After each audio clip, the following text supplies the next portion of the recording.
Olá, sejam bem-vindos a mais uma edição do Eldorado em Campo, que está começando agora. Eu sou Raíssen Abac e comigo aqui, ao meu lado, o Gustavo Lopes. Tudo bom, Gustavo? Tudo bem, Raíssen, ouvintes? Obrigado pela presença de todos. E o nosso convidado hoje é um dos maiores judocas brasileiros. Entre as conquistas dele, a gente registra aqui as medalhas de ouro, prata e bronze em Jogos Pan-Americanos e a medalha de bronze nos Jogos Olímpicos de Atenas em 2004.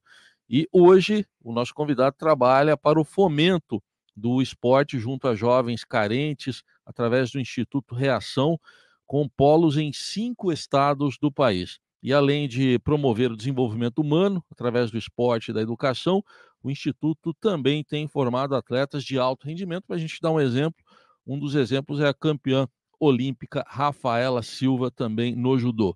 Hoje, quem entra em campo com a gente, ou no tatame, é o judoca e fundador do Instituto Reação, o Flávio Canto. Flávio, obrigado pela presença, seja bem-vindo. Prazer enorme estar aqui. Esse aqui é o Tomás, futuro faixa preta. Está aqui andando de um lado para o outro. De vez em quando ele vai chegar aqui. Vai lá, filhão. Tudo bem, pessoal? Obrigado aí pelo convite, hein? Prazer enorme estar Imagina. aqui com vocês. Obrigado você, Flávio, e quem quiser conhecer o Tomás, é só acessar lá o nosso YouTube que vai conhecê-lo. Ele tá aí correndo para lá e para cá. Antes da gravação, ele estava causando ali e, Tá. e o Flávio atrás dele. Muito legal a presença também do Tomás. Bom, Flávio, a gente vai falar muito, claro, da sua carreira, vamos falar muito sobre o Instituto Reação, que é uma das provas vivas de que, de fato, o terceiro setor funciona no Brasil, né? O Instituto Reação tem esse know-how, vamos dizer assim, aqui no país. Mas eu queria começar falando do judô mesmo, do esporte, até porque a gente está num ano olímpico, né? Temos mais para metade do ano aí as Olimpíadas de Paris 2024. Você é um medalhista olímpico, é um dos grandes judocas aí da nossa história, é comentarista de televisão, acompanha também os Jogos Olímpicos hoje como comentarista. Facilita a gente pra caramba, né? Exatamente. Eu queria que você falasse um pouco como é que você está vendo esse momento do judô brasileiro. É um momento em que a gente pode ter esperança de medalhas nas Olimpíadas? A gente está agora na véspera agora da Olimpíada. A gente tradicionalmente traz medalhas em Olimpíadas, né? Desde 84. É a única modalidade que traz medalhas desde 84 em todas as Olimpíadas, sem exceção. É hoje ainda o esporte com o maior número de medalhas. E a gente está na expectativa de conseguir manter essa tradição, né? Eu tenho falado sobre o boxe. O boxe eu acho que vai ser... Já foi na última Olimpíada, acho que nessa deve ser o grande destaque. Em número de medalhas, tem uma equipe muito forte, com muitos atletas com chance de medalha. E o judô, hoje, eu diria que a gente tem 5 boas chances. Quando a gente tem 5 chances... Aliás, 5 chances, tá? 3 boas chances e 5 chances. A gente normalmente divide pela metade, é mais ou menos o que a gente consegue conquistar, né? Então, eu diria que 2 medalhas é um resultado coerente com o que a gente vem apresentando, o que é uma boa participação, mas a gente não está crescendo em comparação com a última, né? Mas a última 2 medalhas foi um resultado além da expectativa que eu tinha. E Flávio, Então, vamos torcer. vamos torcer, mas que nomes que você destaca hoje aí no judô com essas chances? E por que você diz que não está crescendo? O que aconteceu nesse percurso para não estar crescendo como na última? Eu acho que a gente está vivendo uma transição de gerações. A gente ainda depende de algumas atletas que brilham normalmente em competições desse padrão, como a Rafaela e a Mayra, por exemplo. A Mayra tem 3 medalhas olímpicas, né? A Rafaela é bicampeã mundial, já tem uma medalha olímpica. Então essas duas estão em atividade e têm boas chances de medalha. A gente tem uma atleta que não foi na última, porque foi a Suelen Altman, né? Que é uma atleta também fortíssima. A Beatriz Souza, que, na minha opinião, talvez seja a atleta com mais chances de medalha por conta do número de adversárias que ela tem que podem vencê-la. É uma atleta com muita chance de medalha. Então, essas 3 no feminino são as principais chances que temos. E no masculino, a gente começa a viver uma transição de geração já trazendo bons resultados, né? A gente tem o Carguinin, que, na minha opinião, é o que tem mais chances de medalha hoje, né? Que já tem uma medalha olímpica. Na categoria de baixo, subiu de categoria, mas já ganhou uma medalha em mundial, foi bronze no mundial na categoria leve até 73 quilos, tem boas chances, está vindo de uma lesão, então a gente tem que ver como é que ele se recupera. E a gente tem o Schmidt, né, que é mais um atleta da nova geração que já teve bons resultados. Ele tem uma jornada não tão consistente, porque é um atleta jovem, então ele está encontrando consistência, mas já medalhou em competições que colocam ele como um potencial candidato à medalha. E tem o Baby, né, o Highlander imortal, o Baby, que tá sempre como um candidato. É uma categoria que eu acho difícil, mas a gente nunca pode tirar ele dessa história. Enfim, aí eu começo a falar, tô falando pra caramba, a última aqui, a gente teve agora, tem uma disputa no meio pesado do Léo e do Buzacarini, né? Muito dura. E o Léo, esse final de semana que passou, ele ganhou uma medalha de ouro numa competição fazendo a final com o campeão mundial e ganhou. Então é um atleta que está chegando, acontece isso, né? De repente, um atleta que explode na hora certa. Estão disputando ainda a vaga, mas é uma categoria também que tem bons atletas. A gente, inclusive, conversou aqui no programa com o Buzacarini, né? E ele estava falando muito sobre essa expectativa de chegar nas Olimpíadas e desempenhar um papel legal. Papel esse que você fez em Atenas, né, Flávio? E eu queria que você contasse para a gente, descrevesse essa emoção, porque os Jogos Olímpicos, eles são o ápice da carreira de um atleta, né? Chegar nos Jogos Olímpicos, claro que os mundiais são muito importantes, né? E tem o seu valor. Mas Jogos Olímpicos acontecem de 4 em 4 anos e você ali está disputando com a nata do esporte de fato, né? Como é que foi essa emoção de conquistar um bronze? E queria que você contasse aí como estava a sua cabeça, a sua vida aí, um pouquinho antes das Olimpíadas, se você imaginava que teria condições de conquistar uma medalha em Atenas. A Olimpíada ganhou até mais força hoje como competição para o judô, porque o judô na minha época era de 2 em 2 anos o mundial, né? Eu no final ele passou a ser anual. Então você compete todo ano mundial. Olimpíadas são 4 em 4 anos. Então tem todo o fator sorte, você está num bom momento, você está inteiro, sem lesão. Tudo isso torna uma competição ainda mais com todo esse misticismo por trás, né? Porque tem sorte envolvida, tem o timing, tem tudo isso, né? Eu fui para a minha primeira Olimpíada em 96 em Atlanta. Foi uma conquista ir para a Olimpíada na época. Eu tinha muito pouco tempo de judô, eu comecei com 14, né? Eu fui para a Olimpíada com 20 para 21.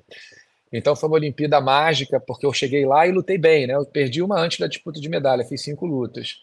Mas achei que em Sydney, que era a Olimpíada seguinte, em 2000, eu iria para ganhar medalha. E eu perdi a seletiva de Sydney, só fui para a Olimpíada de novo em 2004, foi quando eu ganhei a medalha. Então foi uma Olimpíada assim que veio no momento da minha vida como atleta muito mais bem resolvida assim. Eu já tinha uma medalha de ouro nos Jogos Pan-Americanos no ano anterior, eu já tinha feito final no Grand Slam de Paris, ganhado algumas competições importantes, um outro Grand Slam que era importante. Então eu cheguei assim com chance de medalha e ao mesmo tempo vindo de uma disputa muito dura que foi com o Thiago Camilo, né, que era um grande rival meu, foi meu maior rival da vida toda, e foi uma disputa muito acirrada e muito desgastante assim. Então foi um ano assim de muitos desafios. Eu perdi uma pessoa muito importante nessa época, que era o professor do meu professor. No meio da minha seletiva com o Thiago, ele morreu, o Sensei De Luca. Então eu tive que viver esse luto também no meio da disputa.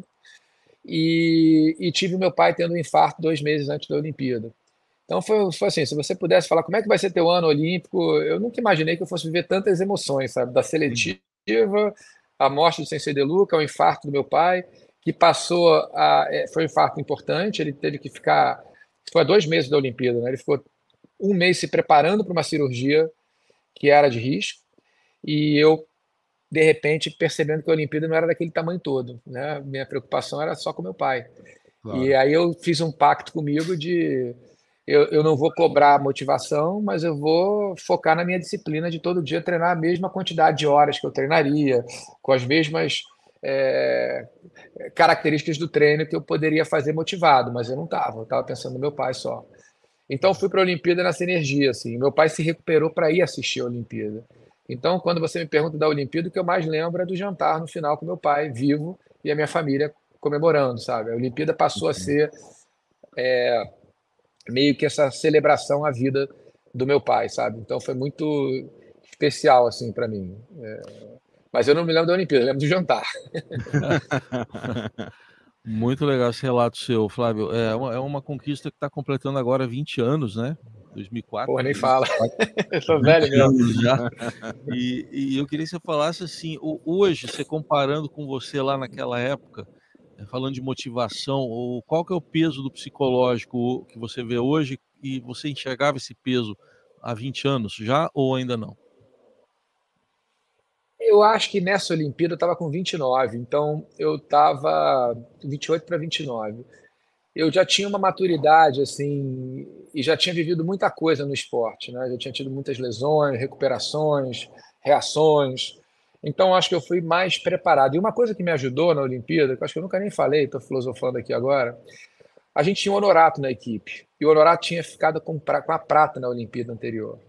E nessa Olimpíada, o Honorato, acho que inocentemente, ele criou uma relação com a imprensa de trazer para si uma responsabilidade de ganhar o ouro muito grande. Então ele fez várias entrevistas que ele é, colocava para fora essa autoconfiança que ele tinha, que era um dos favoritos mesmo. E eu acho que isso me protegeu um pouco. E eu, por outro lado, eu trabalho na imprensa hoje, né? Então eu tive uma atitude que eu joguei contra o meu time de hoje. Eu fiquei no mês que antecedeu a Olimpíada sem falar com a imprensa, eu me isolei completamente. Hoje eu vejo como eu nem imaginava que tinha um outro lado lá que eu estava. Só que eu não atrapalhei tanto porque o foco não era eu ali. E como tinha sido muito desgastante a minha disputa de categoria com o Thiago, e eu resolvi que eu não ia falar sobre isso, eu ia focar na Olimpíada, eu me fechei muito. E isso eu acho que foi muito bom para mim, assim. Eu cheguei só, sabe, eu não vivi o hype, eu não fui na cerimônia de abertura. Eu estava com meu pai, né, essa recuperação do meu pai. Não coloquei a Olimpíada naquele tamanho todo, porque quando você tem o teu pai quase vai embora, a Olimpíada, que era a maior coisa da tua vida, passa a ser desse tamanho. Então acho que tudo Verdade. isso contribuiu para eu ir mais leve, sabe? Então isso me ajudou, esses fatores todos que eu trouxe. Legal. Queria falar exatamente dessa sua transição, né, de atleta para comentarista, né? Tem aquela frase que o jogador de futebol fala muito, né? É mais fácil comentar do que Do tá que lá jogar? atuando. Você em alguns momentos é, comentando lutas, você preferia estar dentro do tatame porque você teria um controle maior do que está acontecendo em relação à luta? Ou não, para você, hoje a sua posição de comentarista tá ótimo? Não, assim, eu tenho algumas saudades, né, da época que eu era atleta. A gente tem uma morte em vida muito precoce. A gente, de repente, quando a gente é garoto, a gente começa a sonhar em um dia estar numa Olimpíada, em um dia estar no Mundial, viajando o mundo. E você passa, aí você conquista esse lugar. Aí você passa alguns anos fazendo isso. Eu passei uns 15 anos fazendo isso.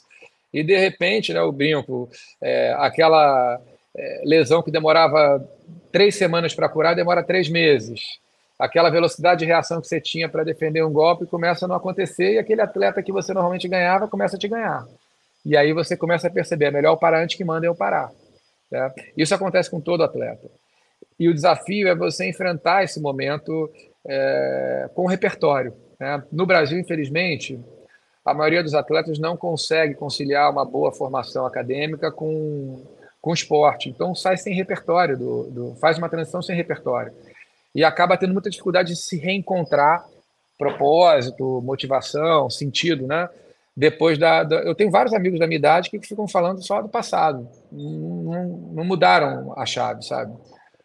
Felizmente, eu tive um incentivo muito grande em casa, uma família que cresceu nesse ambiente. Meu pai é físico nuclear, eu nasci com ele fazendo doutorado fora, enfim, não tive a formação, me formei em direito, tal, mas que ele, meu irmão, meus pais gostariam que eu gostaria de ter tido, eu queria ter estudado fora mais, eu fiz isso depois de parar de competir, mas eu tive essa formação, né, de valorizar os momentos que eu tive no judô também para me melhorar, estudar idiomas, enfim.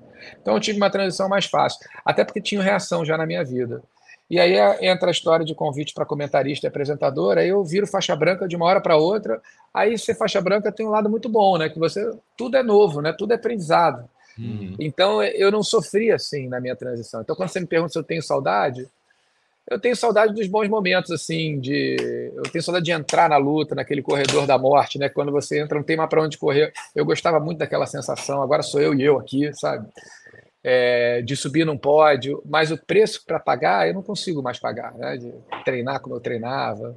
Então acho que eu saí bem resolvido, sim. Daqui a pouco a gente vai falar um pouco mais sobre o Instituto Reação, mas dá para ver claramente que tem gerações, né, pessoas que vieram depois de você que se inspiram em você, como em outros atletas aí da sua geração. E com você também foi assim, porque quando você começou, a Aurélio Miguel tinha acabado de conquistar a medalha, né? Quem que você teve ali de inspiração e como você se vê hoje inspirando também? Eu comecei o judô depois de apanhar na escola, eu sofria bullying na escola, e um Que não dia é um eu tema, assisti, é um tema bem comum, delicado, né? e na época era a lei da selva, eu não tinha nem hoje as escolas têm um cuidado especial, né, de evitar o bullying, mas na época não tinha muito isso. E um dia o meu irmão me acorda, quando eu chego, tá na televisão, na sala de televisão, ele, meu pai e minha mãe, assistindo o Aurélio Miguel ser campeão olímpico, porque meu irmão fazia judô e o técnico do Aurélio, Geraldo Bernardes, era o técnico daquela seleção. E ele dava aula 5 minutos na minha casa, né?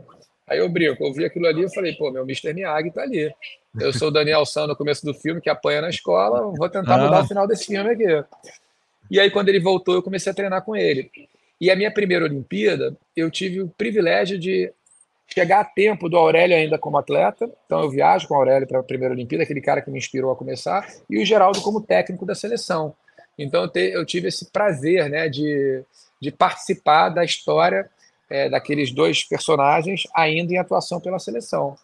Então foi minha grande referência no judô. Só ele ganhou a medalha de ouro em 88, em todas as modalidades, então o judô ficou muito em voga. E na Olimpíada seguinte teve o Rogério Sampaio, que também é a primeira vez que eu viajo pela seleção, foi uma seleção mundial universitária, e eu fico no quarto com o Rogério. Então, para mim também, sabe aquela coisa, eu tô com os meus heróis aqui. Então foi muito mágico, assim, poder chegar na seleção a tempo de conviver com esses caras. Legal. Eu fico aqui imaginando, né, essa coisa de você estar com o seu ídolo, né, do lado, e acredito, o Heisen até falou um pouco sobre isso, né, Flávio, que acredito que tem muita gente que chega hoje em você, ou seja no Instituto Reação, ou em algum lugar e fala, pô, tô praticando judô, comecei a praticar por sua causa. Como é isso? Como é inspirar as pessoas para você? Como é que você enxerga isso? Tem muita gente que fala, né? Comecei judô porque vi você, ou isso, aquilo. Eu acho sempre uma responsabilidade, eu sempre encaro como uma pergunta, será que eu mereço esse lugar, sabe? Então, sempre foi mais nesse sentido, assim. Aqui no Reação a gente tem muitos alunos, né? Então, a gente naturalmente acaba sendo referência para eles. Quando você começa a ser professor, você tem uma experiência, vocês viram o Tomás aqui agora, uma experiência de paternidade, né, indireta ali. Você começa a se sentir, vem cá, Tomás, tá andando aqui para você tem essa responsabilidade do tal walk the talk, né, ali, de você ser um bom exemplo. Então, eu sempre vi com responsabilidade assim esse papel de nunca achar que eu tô no lugar, sei lá, é quase assim, será que eu mereço isso aqui? Eu tenho que fazer por onde? Um pouco assim. Eu sempre fui muito pouco de celebrar as coisas, sempre fui muito mais de tentar melhorar onde está ruim.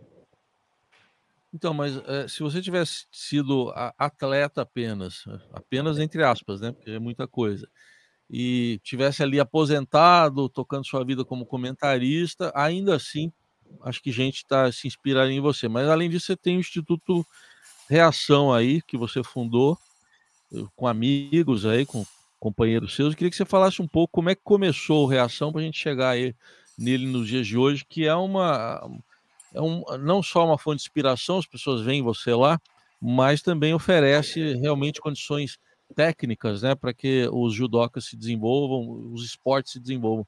Fala um pouquinho para a gente como é que o Reação apareceu aí na sua vida. O Reação, ele é um projeto de vida, né? Meu, de muita gente.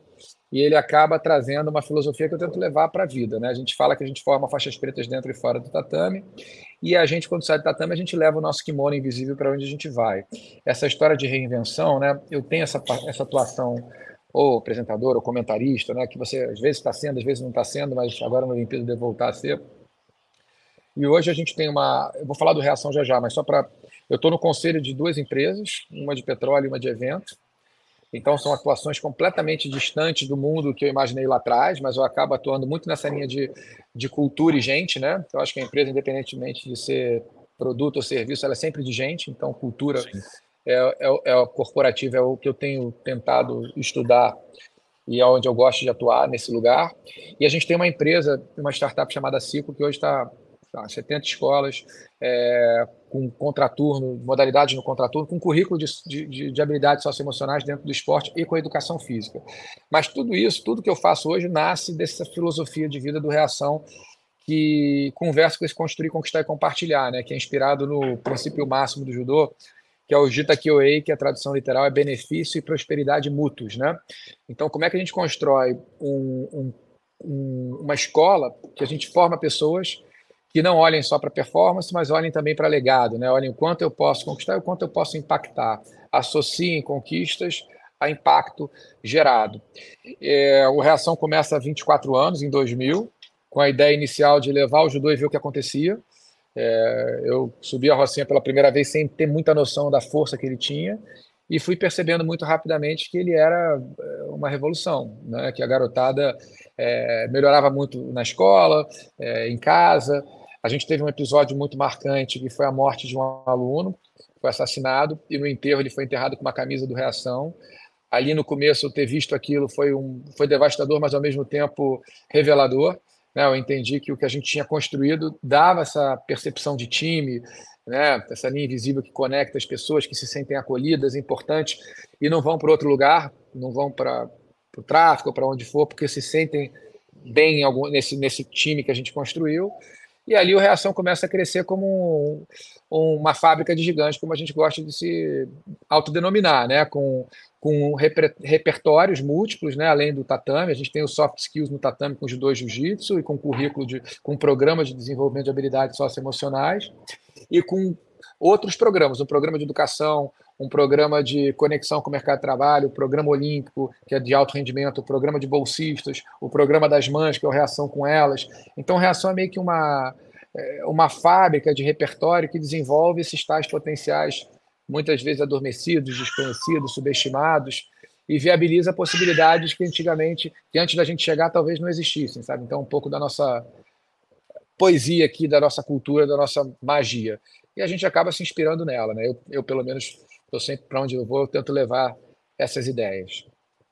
Eu acho interessante quando você fala, porque hoje o Reação ele cresceu de tal forma que hoje não é apenas o judô, né? Você tem várias vertentes do Instituto que atende várias pessoas. Eu acho que o mais importante é às vezes nem é tanto formar um atleta para ser ali no futuro um atleta de alto rendimento, mas formar um jovem para a vida, né? E eu tô falando isso porque a gente já entrevistou alguns atletas aqui e que hoje são medalhistas pan-americanos e que saíram de projetos sociais, né? E que dizem claramente, olha, se eu não estivesse num projeto social, eu tava que nem uns amigos que eu tinha na infância que já morreram, né? E quando eu entrei no projeto social, não sabia se ia virar atleta, mas eu vi a partir do projeto social que eu tinha um outro caminho que eu poderia seguir.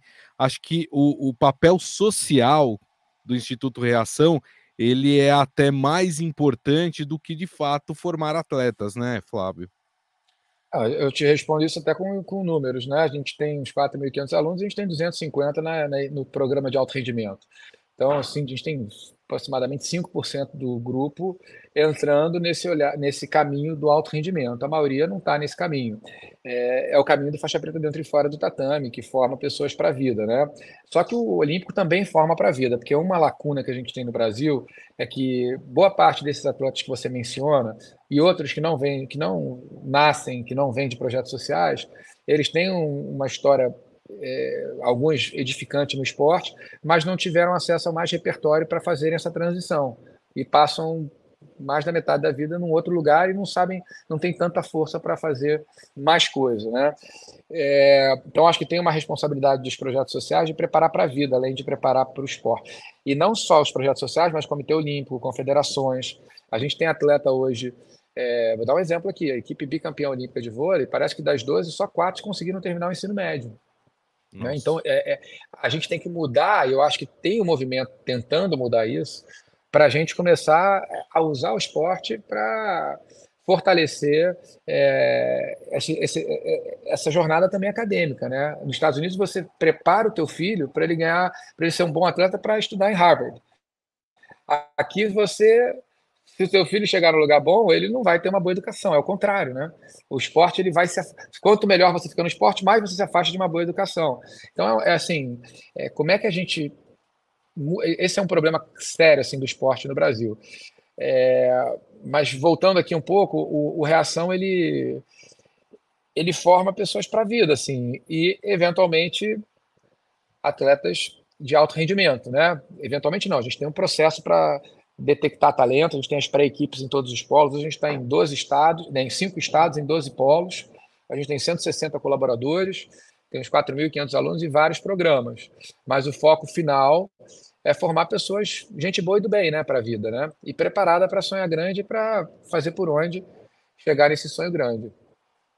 Só uma dúvida, quando vocês surgiram lá, o Instituto Reação, estou dizendo, lá em 2000, vocês estavam atuando em uma área onde o poder público não chegava, né? Vocês, de certa forma, faziam ali parte do papel do poder público, que o poder público deveria fazer. Passados aí 24 anos, qual que é o apoio que o poder público dá a vocês, e se de fato nas regiões que vocês atuam aí, nesses 5 estados, ainda há carência da presença do poder público e vocês percebem isso muito bem? Não, vou de novo nos números, né? A gente tem 23% da cidade do Rio de Janeiro morando em favela. Então, é claro que o poder público não resolve e não vai resolver, né? Eu acho que essa responsabilidade e tem alguns lugares comuns, né? Que as pessoas falam, mas isso aí é um dever. Esse é um dever de todos nós, né? Assim, como cidadão, a gente tentar deixar o mundo melhor um pouco, né? Então, hoje, eu diria que com o tempo, a gente começa sem depender. Aliás, a gente começa com a prefeitura e com a Gama Filho, né, que era a universidade pela que eu competia, bancando essa ideia. E eu lá dando aula como voluntário. Em algum momento eles saem e eu fico sozinho com a garotada no Reação, que não era Reação ainda. Aí eu chamo um grupo de amigos, convenço esse grupo que a gente pode mudar o mundo a partir dessa ideia de mudar um mundo de cada vez, e para cada mundo que a gente muda, a gente tem uma próxima geração transformada, daqui a 200 anos a gente mudou o mundo realmente, porque são vários netos e bisnetos que vão chegar diferentes. Né? Você interrompe um ciclo de não prosperidade quando você interfere positivamente na vida de alguém que nasce pobre, porque no Brasil quem nasce pobre normalmente morre pobre. Né? Então como é que a gente muda isso? E o esporte pode ser um veículo. E aí cada um se compromete a pagar um boleto mensal fixo por 12 meses. A gente estava com uns 30 amigos ali. E com esses 12 meses de dinheiro que a gente garantiu, como premissa, nós, fundadores, seríamos voluntários, mas a gente, a partir desse dinheiro, a gente contrataria o mínimo, né, a base para a gente poder funcionar. E aí o Reação começa a andar sozinho, não depender. E o tempo a gente vai tendo histórias para contar. Logo depois, eu ganho o Pan-Americano, vou para a Olimpíada, ganho medalha olímpica, o Reação vai ganhando mais notoriedade, e aí a gente vai organizando a casa. O Reação tem um olhar muito... Ele tem vários patrocinadores, todos, quase 70% vem proveniente de lei de renúncia fiscal, de lei de incentivo, né? Então a gente tem um apoio indireto fundamental do Estado, né, que viabilizou esse tipo de política pública.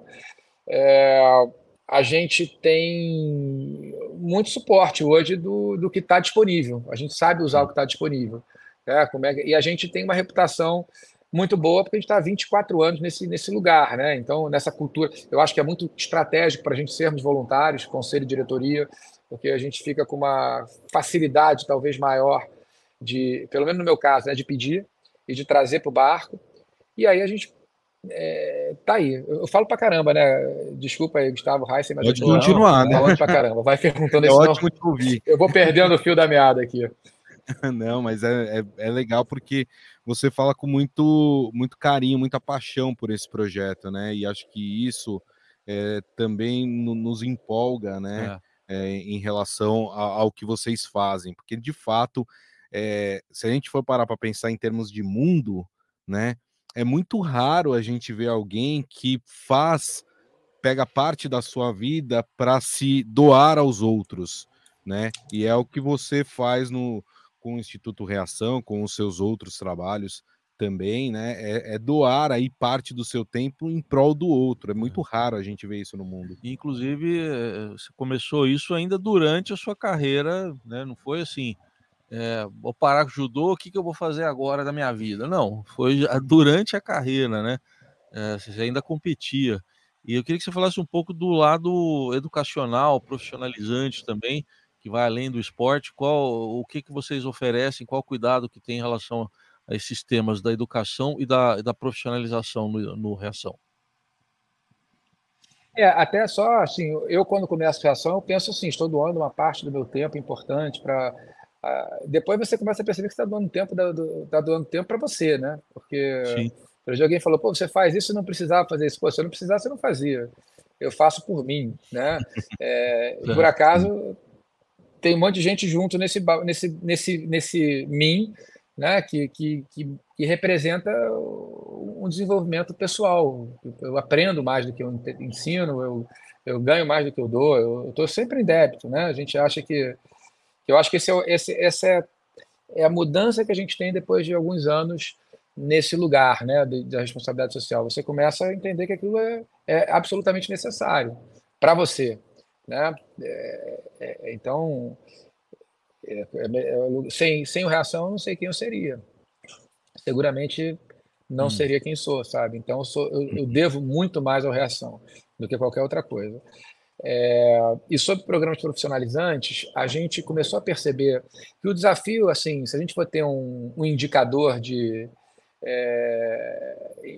relevante para a gente, um dos indicadores é o LTV que chama, né? Que é o tempo de casa que a gente tem de cada aluno. Quanto maior, melhor, porque a gente tem mais tempo que eles estão vivenciando essa nossa jornada de valores, incorporando esses valores e tal. E aí a gente foi percebendo que o programa de educação para os mais velhos tinha que estar mais conectado a projetos de vida. A gente tem um problema de evasão escolar, tem 9 milhões de jovens que não estudam hoje, né? Que saem naquela época ali do Fundo 2 para o ensino médio.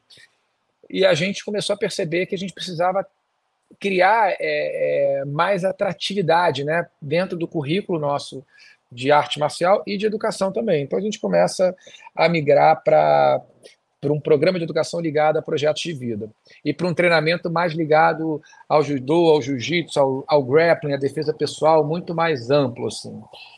E a gente começou a fazer o Reação Conecta, que é um programa que a gente construiu para ser uma ponte para o mercado de trabalho. E aí a gente prepara a garotada e, em alguns casos, a gente já faz parceria com grandes empresas que recebem esse pessoal.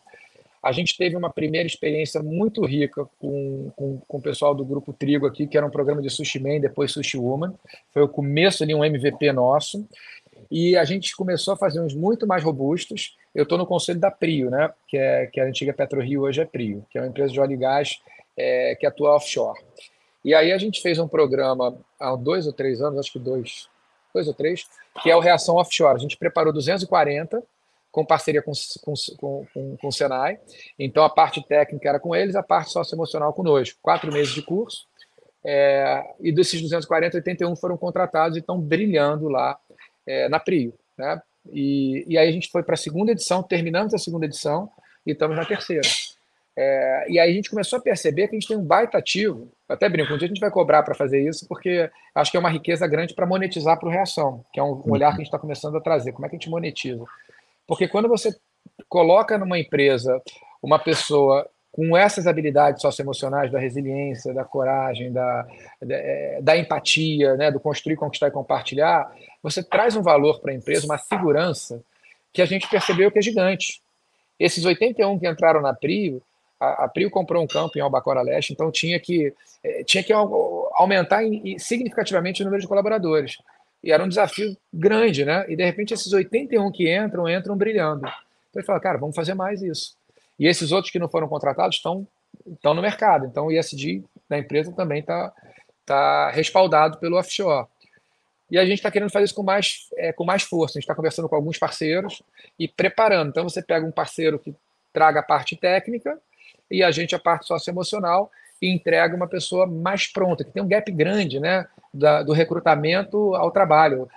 Você gasta muito tempo preparando esse novo colaborador e a gente tenta entregá-lo um pouco mais pronto e mais resiliente, enfim, mais adequado, mais preparado. Eu acho interessante esse ponto que você traz, porque, como você falou, hoje você atua também dentro de empresas, em uma área que é também hoje sensível às empresas, que é essa área, esse pensamento na questão social. Como é que você vê hoje o olhar? Claro que você vai poder falar das empresas que você atua, mas como é que você vê hoje o olhar dessas empresas em relação a essa questão social, a questão do esporte, a questão da cultura? Eu acho que quando você tem um relatório, né, no final do ano da empresa, você hoje tem que colocar ali todas as externalidades, né, o quanto ela impacta positivo ou negativamente no planeta, né, do ponto de vista ambiental, social. Isso passou a ser uma regra para uma empresa relevante. Ela não pode mais só pensar em performance, ela tem que refletir sobre o legado e ela tem que entregar isso. Senão ela não consegue chegar no consumidor, que não curte a empresa, vai para outra, não consegue pegar um empréstimo importante, ela vai perdendo força. Então, essa é uma riqueza, assim, pensando no Reação também, como oportunidade. As empresas parceiras, elas acabam percebendo que a gente sabe fazer isso, né? Claro que pode melhorar, mas a gente faz isso há muito tempo e ela pode fazer parte disso conosco. Ela não é só uma patrocinadora, ela se envolve no projeto, a gente faz ações com os colaboradores e o Reação vira uma parte desse braço de responsabilidade social dessas empresas. Então, isso nos ajuda bastante. E outra coisa que é legal, assim, que a gente vive uma mudança, assim, eu acho que interessante de mundo, porque a gente vive com ESG, com tudo isso, uma necessidade de uma mudança cultural das empresas. Então, você tem várias empresas que tiveram que se ressignificar e reconstruir programas de cultura internos, até para atrair essa nova geração que não está mais só por meritocracia, por dinheiro, ela quer ver propósito ali. Então, eu acho que a gente está num mundo muito melhor do que a minha geração cronológica, a geração X, né, que é show me the money. Agora, assim, me mostra o sentido. Para eu estar contigo, eu preciso ver sentido nisso que vocês fazem, né? Isso mexe com todas as empresas, assim. Então, eu acho que é um momento interessante, assim, de mundo. Legal. E Flávio, como é que as crianças, adolescentes chegam até vocês? Como é que é a porta de entrada, enfim, para quem quiser conhecer o Reação, procurar vocês, como é que é o acesso? A gente, até alguns anos, a gente tinha portas abertas, né? Chegou, tem vaga, matricula. A gente, de alguns anos para cá, a gente percebeu que a gente precisava criar um recrutamento que trouxesse mais uma percepção de valor pela vaga conquistada. Então, a gente tem uma lista que a gente vai fazendo ao longo do ano e a gente tem 3 momentos de entrada, 3 a 4, dependendo do lugar. Uhum. E aí a gente tem uma estratégia para trazer, a gente tem uma diversidade interessante no Reação, de homens e mulheres, né? Um programa de luta, a gente tem talvez uns 45, 55, alguma coisa assim, não é tão distante, mas a gente faz uma escolha estratégica nesses momentos de entrada de aluno, né? Aí tem a Semana das Boas-Vindas, tudo isso. Então, nos polos, a gente faz isso, né? A gente se prepara para captar e para receber em alguns momentos do ano. E isso traz valor para quem entra, né? E, logicamente, quem tem X faltas, ele vai sendo advertido e pode perder a vaga para outra pessoa. E isso vai reverberando e as pessoas começam a entender, os alunos eu estou no lugar que eu preciso valorizar. Então é um pouco como a gente atua lá. Aí essa história que o pessoal fala, tem que estar matriculado na rede formal de ensino. É claro que o mais importante é conseguir pegar quem não está, né? Se a gente for fazer um trabalho e aí você encaminhar. Então a ideia é abraçar, é priorizar quem tem mais, está numa situação de vulnerabilidade maior e apoiar nessa reinserção na escola, etc. Flávio, eu queria que você falasse um pouquinho da importância do judô dentro do Reação, porque a gente imagina que vocês recebem jovens de todos os tipos, né? Você tem o jovem que, apesar de todas as dificuldades, tem uma vida boa no sentido de uma família estabilizada, né? Uma família que dá ali uma certa base para ele, e desde jovens também que vêm de famílias desestruturadas, né? Cheio de problemas. E o judô, eu sei disso porque eu já pratiquei o judô e pratiquei numa época que eu era um garoto muito briguento. E o judô, ele te dá uma disciplina, uma sensação de disciplina e um controle emocional muito grande. Foi exatamente nessa, por exemplo, nessa fase que eu parei com essas briguinhas de colégio, porque eu tinha o judô me deu isso, né? O quanto que o judô contribui exatamente para que neste primeiro momento você consiga resolver, de certa forma, algumas questões problemáticas de alguns jovens que chegam no Reação. O primeiro programa que a gente desenhou era um programa de alfabetização. Quando eu pensei em transformação, eu pensei na educação formal. Só que eu não sei alfabetizar ninguém, eu tinha que aprender para começar a ser professor disso.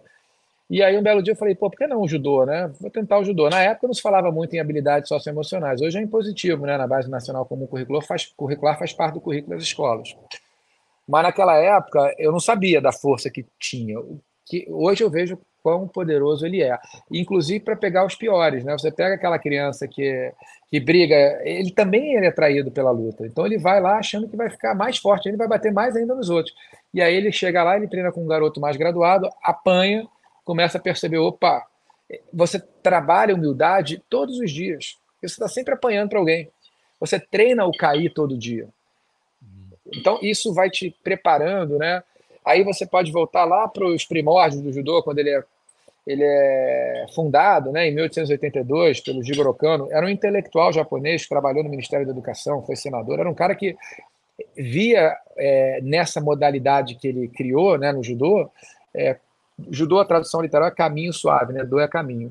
Uma oportunidade de criar uma arte marcial que melhorasse as pessoas, que preparasse as pessoas para transformar a sociedade, né? Então, essa era a contribuição que ele queria dar para o mundo do Japão. O Japão tinha acabado estava fechado há 200 anos. Em 1876, eles extinguem formalmente a classe dos samurais, quando tem aquela abertura do esporte forçado. Os americanos chegam e, com arma de fogo, ganham dos samurais. Os samurais perdem força, as artes marciais perdem força, porque não foram suficientemente fortes para evitar o que aconteceu. E aí o Japão começa a se abrir para o mundo e se fechar para a sua própria cultura.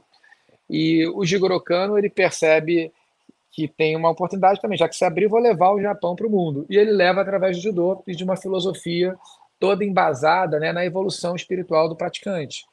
Então, assim, o judô, ele tem um lado quase místico ali, vocês estão vendo eu falando aqui, parece um pastor, mas que, mas que tem essa intenção, né, de promover o bem, de fazer as pessoas se desenvolverem. Todas as artes marciais que tem judô, elas partem desse pressuposto de você perceber que o grande adversário a ser vencido está dentro de você, não está na tua frente, a ideia de deter o próprio conflito, através dessas experiências que ele proporciona, né? Do medo, da ansiedade, da angústia, de uma competição, de perder, de vencer, e você vai, em teoria pelo menos, se autoconhecendo e melhorando.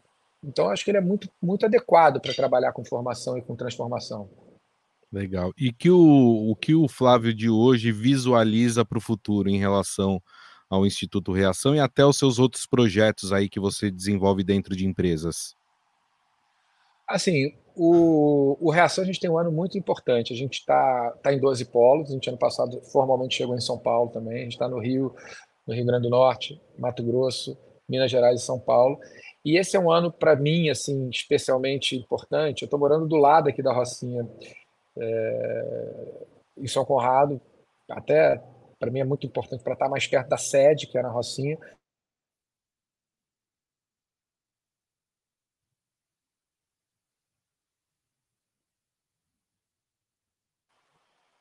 Voltou, né? Ainda Voltou. mais. Voltou.